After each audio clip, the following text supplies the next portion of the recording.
Hey guys, it's Tracy, and I am back for 40 things that I've learned in 40 years of marriage in 40 days. I hope you have been enjoying this video campaign, and I am asking you to comment on some of the things that you've learned.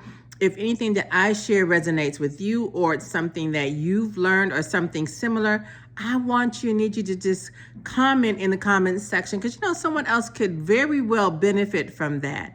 So listen, again, this is 40 things that I've learned in 40 years of marriage in 40 days. This is not something that my husband has learned. This is not something that we've learned together necessarily. And it's not necessarily anything that we've learned in marriage therapy or marriage counseling, but these are things that I've learned. And trust me, there are more than 40 things. But since we're celebrating our 40th wedding anniversary, I use the number 40. Okay, so one of the things that I've learned in 40 years of marriage that I'm sharing in 40 days is this: creating a safe space is important. A safe space is important. Now listen, I've learned this, again, as I've said on almost every lesson, I've learned this over time. And my husband being an introvert, it is very important. Everyone likes a safe space. Can I say that?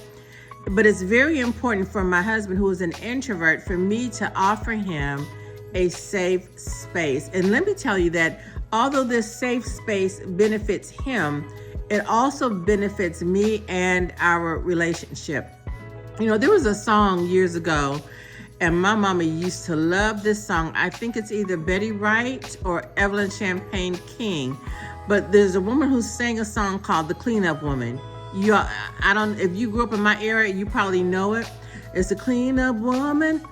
She'll wash his blues away. And what she talks about is how she, as a cleanup woman, the good men that the women throw away, she comes in and she cleans them up, takes them for herself, right?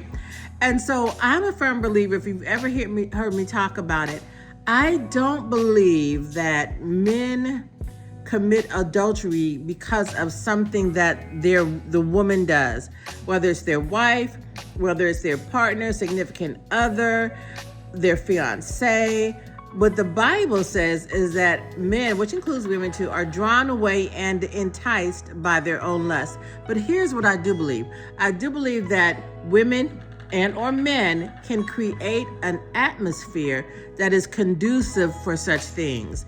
That's conducive for separation. That's conducive for betrayal. That's conducive for anger. That's conducive for so many things. And so as wives, as husbands, as spouses, we do want to be considerate of that. But just as you can create an environment for things like that, for separation, for going off course, just like you can provide and create atmospheres for miracles, you can also create an atmosphere or a safe space for your spouse to be able to share things. What does that safe space include? Well, actually, that's dependent upon your marriage. That's dependent upon your spouse.